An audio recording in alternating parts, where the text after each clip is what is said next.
What are the astrological reasons that causes hair loss or hair thinning in individuals? And today I share with you two of my best remedies for hair growth in everybody. These are remedies that I've tried and tested with lots of individuals and they work 100%. Hello everybody, I'm Tina Chaudhary. Welcome to my channel and a very warm namaste.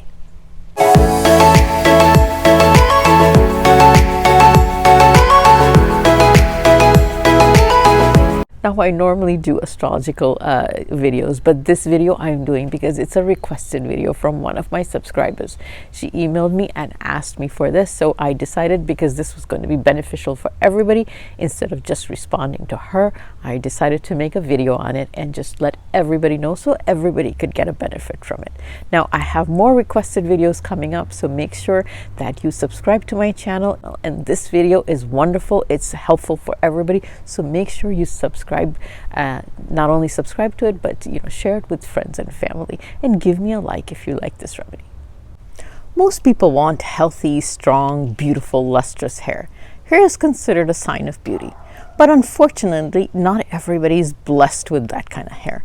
Some of us have thinning hair, especially as we age, our hair thins. Sometimes even young people have hair that thins, or we start losing a lot of hair. Why is it that some people have thick, lustrous hair, and no matter what they do to it or what they don't do to it, their hair is thick? And there's some people that are plagued by thinning hair, and no matter what they do, they just can't have thick hair. The reason for this is the astrological birth chart. Our birth chart doesn't just tell us about our destiny and the events that we're going to have in this lifetime. Our birth chart always also tells us about our physical appearance, the condition of our skin, what our hands and our feet are going to look like. And above all, it also tells us or dictates what kind of hair we're going to have. Are we going to have thick hair, straight hair, curly hair, thinning hair, or what kind of hair? The first house of the birth chart indicates the personality of an individual. It also indicates the physical appearance of an individual.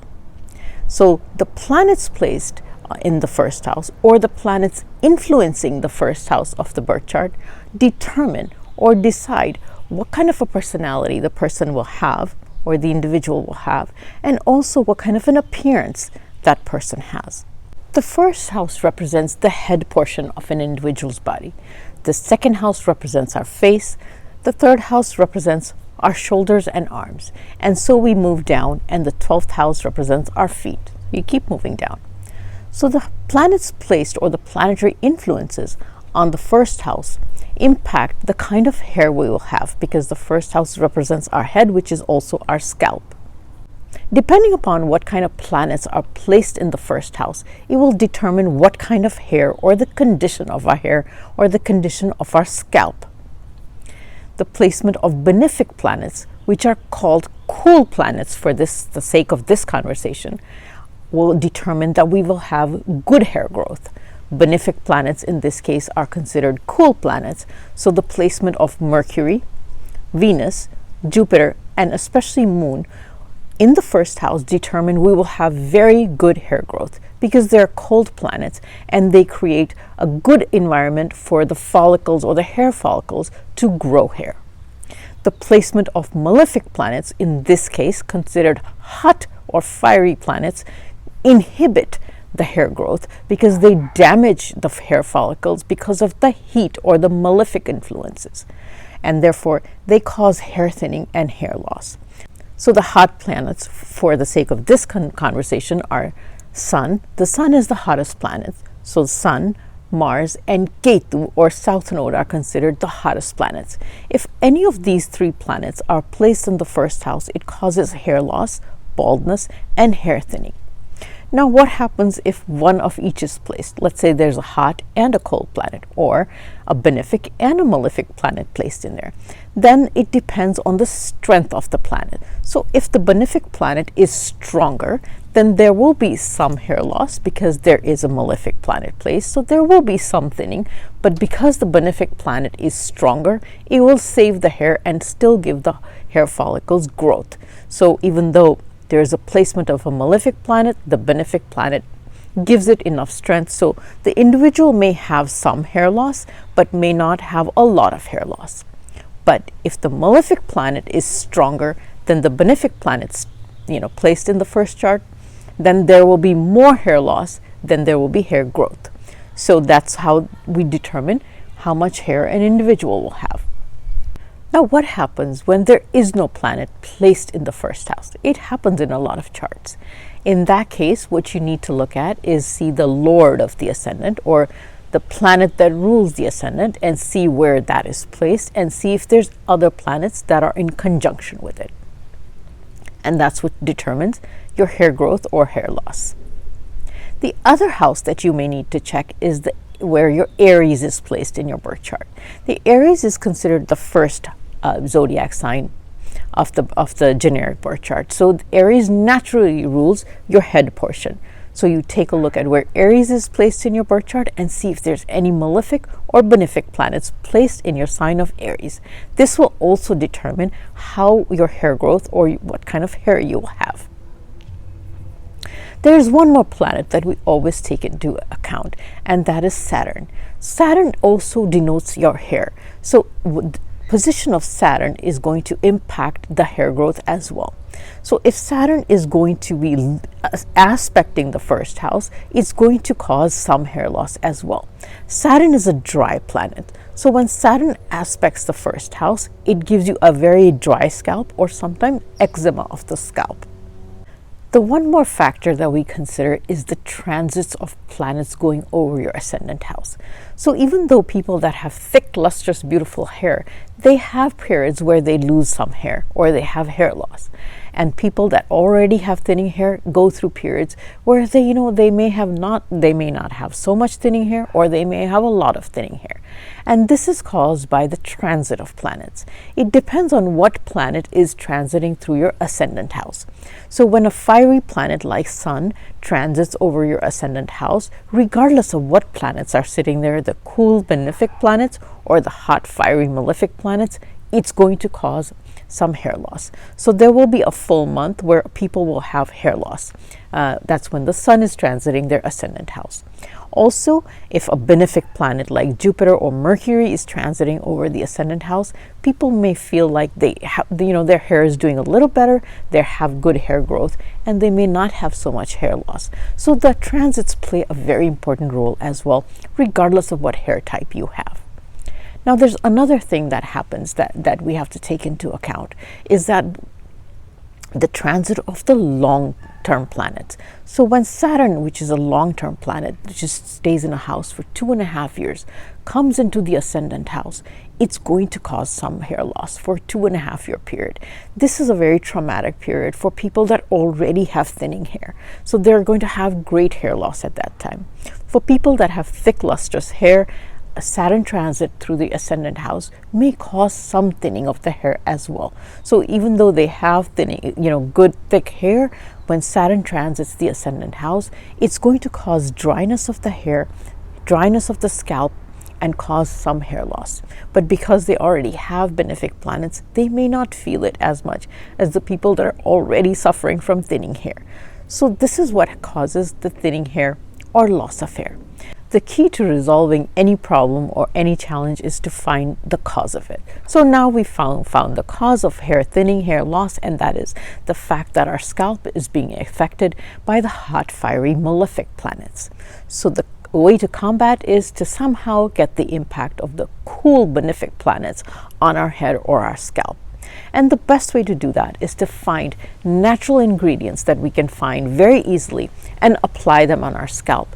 These ingredients should not only have the benefic influences of Mercury, Venus, and Moon, but also should have the nourishment or the ingredients that nourish our roots and follicles to give us the hair growth that we're looking for. Now, the first method that I have is only involves 2 ingredients. The first ingredient is rice. Rice is signified by the planet Moon. And the second ingredient is fresh green curry leaves. They're just called curry leaves. They're used in a lot of Indian cooking, and they're available at every Indian grocery store, Asian grocery store in every country. They're very inexpensive, and they're fresh green leaves. these are signified by the planet Mercury. So now we're going to do a moon and Mercury combination, and we're going to make this magical water, energized magical water, to apply on our scalp. Now, I have a short video that I did just so I could show you how to make it. It's very, very simple. I mean, there's really nothing to it, but because I didn't want to explain it to you, I made a short video on how to make this water and how to apply it, and so you can watch the video. So this is my first video on how to make the magical water with rice and green curry leaves. Apply it on your scalp. Now, the reason this rice water and curry leaf water, works for hair growth is because rice water is very high in antioxidants, and it has a very high starch content, as also it has vitamins, amino acids, and then it has traces of magnesium and zinc, which is very important for hair growth. Now, the curry leaves are very, very high content of vitamin C, which is very important for hair growth. So not only are they providing you the significations of those two cool planets, which is Moon and Mercury, but they're very high in nutritional content, which is very important for hair growth. That's why this rice water and curry water mixture works so well for hair growth. Now, I'm just going to let you know that even though you're using this, make sure that rice water for your hair growth, make sure that your diet is very good. Obviously, what you eat is what you get on the outside. Your diet is very important. Eating stale food activates the Saturn in our chart, so try not to eat too much stale food. Eating fresh, good, healthy food obviously contributes to very healthy hair as well. So that's going to always be a key factor. Make sure you're very healthy and you have good nutritional food also. So I'm going to take 2 tablespoons of regular long grain rice, not basmati, not any fancy rice. Just wash it once to get rid of the dirt and the impurities on it, and then fill it up one more time with 2 cups of water. And then just kind of mash it up with your fingers to break up the grains so it kind of sits and soaks in the water nicely. Water's starting to get cloudy. So now we're going to leave this soaked rice for a few hours. We're going to leave it, if you can help it, at least leave it on for 8 to 10 hours. Overnight is better. Once we leave it to soak, also we're going to start to make the curry leaf water. So 2 cups of water for the curry leaf. Also add 8 to 10 washed curry leaves in there. We're going to boil it, let it boil. We're going to let it boil and reduce. And we're also going to let this water sit for 8 to 10 hours. As long as the rice is soaking, the leaves will be soaking in this water as well. So both waters will be cooled down. Then we're going to mix it later. So here's the water's reduced to half. It's turned green. We're going to turn the stove off. And now, after a few hours, we're just going to, both the waters have cooled. The rice has settled in the, marinated in the water. Just filter out the rice, filter out the leaves. We have the 2 waters mixed together. Put it in a spray bottle, and now you're going to spray this on your scalp. Massage it in your scalp gently. Leave it on for an hour, half an hour, or longer. And then one word of caution is never ever heat this water when before you use it. Use it at room temperature or cold, but never ever heat it. So leave it on your hair for half an hour on 1 hour and wash your hair, shampoo it. The rice water remedy, you can do as much as you want. You can literally, it's so harmless. It doesn't cause any damage to your hair or your hair shaft. In fact, it's very good for your hair shaft. If you put it on your hair shaft, it causes a really nice sheen to it. And you can do it as much as you want. There's not going to be any damage. You can do it every day if you want. You can do it every other day if you want. So do it as much as you want, and the growth that your hair growth that you're going to see is going to be tremendous. So my second remedy is about preparing a hair oil that you would use on your hair. Now it combines a lot of different oils, and all these oils that are combined are all cooling oils. They cool the scalp and provide the nourishment that your scalp needs to grow the hair. So let's go through these oils. You don't have to write them down. There's a next panel that shows you the exact recipe and how to make it.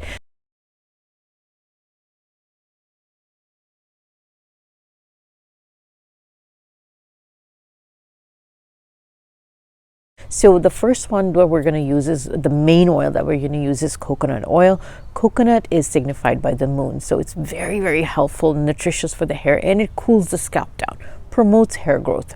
The second one is castor oil. Castor oil is a representation of Mercury, so a little bit of castor oil is added. So Mercury signifies duplicity, multiplying things. So the castor oil is one of the things that has a lot of good nutritional, not only good nutrition for the hair, but it multiplies. So cooling effect, but multiplying hair. The other thing is rosemary oil. Rosemary is significator of Venus. So definitely needs some good rosemary oil in there to provide the nourishment for the hair growth as well. The fourth oil that I'm going to add in there is an oil called Bhringraj oil. Bhringraj oil is fairly expensive, but you can get it on Amazon, or if you live in India, you can get it from one of the stores, you know, regular stores, but you can definitely get it on Amazon, or if you have an Indian store or Asian store, grocery store nearby, you might be able to get that. And so you add a little bit of that. Bhringraj is a natural a plant, or a shrub. Actually, it's a shrub, and so this is the oil that is derived from that shrub. And it's the number one nutrition for it. Has vitamin C in it. It has a lot of antioxidants, and it has all the natural ingredients that are required for hair growth. In old, many hundreds of years ago, women used to use this Bhringraj oil for hair growth, and now it's sufficiently, maybe a little expensive, so you just put a little bit in it, and you'll get all the nutrition that you need from it. But it's signified by Mercury. So do you realize how we're putting all the moon and Mercury planets, oils that are signified by these plants, we're putting in this oil with all the nutrition that we need for hair growth. So you put a little bit of Bhringraj oil. The last oil that we're going to see if we can put in there is the pumpkin seed oil. Pumpkin seed is signified by the planet of Jupiter, and we all know that Jupiter is signified by growth and expansion. So we need health to our hair shaft and to our hair follicles. So if you're able to get pumpkin seed oil, I've always had a little trouble getting it, but if you're able to get it, by all means add it in there. If you can't get it, then it's okay. I've sometimes not added it in, and I've still gotten good results. Like I said, if you can get it, add it. If you can't, it's still okay. So add these oils together, warm them, and put some of the dry ingredients in there. The dry ingredients are very, very important that you put in there. So we're going to add some methi seeds. Methi is fenugreek seeds. You can buy it at an Indian store. You're also going to add some fresh aloe vera. Now, I live in California, and my garden is full of fresh aloe vera. So if you can get fresh aloe vera, by all means take clean it out and put the gel that you're going to put it inside. It's very, very nutrition. Aloe vera, we all know, has very good nutrition to it, a lot of vitamin C. So if you have fresh aloe vera, you can definitely put that in there. If you don't, and you live in a climate where it doesn't grow or you can't find it easily, then obviously you don't have to put it. But like I said, if you find it, it's amazing to put in there. Definitely don't put anything that's chemical, or don't put a chemical aloe vera. Don't put anything chemical in there. So the other things that we're going to put in there is dried rose petals for Venus, and they also have a lot of good nutrition in them as well, because they have a lot of vitamin C in them.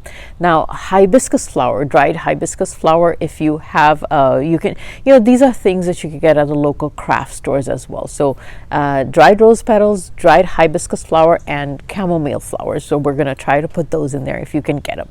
Now, if you can't get these ingredients, I really don't want you to stress out. Just put in what you can. Put in these oils that you can and still use it. Don't not make the oil because you're missing one or two ingredients. I'm making a super oil with all these things, okay? So this is like a robust super oil if you put everything. If you're missing a couple of ingredients, don't not make the oil. Still go ahead and make the oil. It's still very vigorous. It's still very robust, and it's still going to give you good growth. So at least do what you can and still use it on your scalp, because I'm just, like I said, all my ingredients are super energized. If you put everything in super energized oil, if you're missing a few, it's okay. It will still give you very good hair growth. So still do that. The oil is very helpful, and like I said, do both the remedies concurrently. You could do the water very frequently, and then you still do the oil at least once or twice a week, at the minimum once a week. This brings me to the end of my video. If you have anything that you'd like me to make a video on, please do let me know. In the meantime, goodbye, good luck,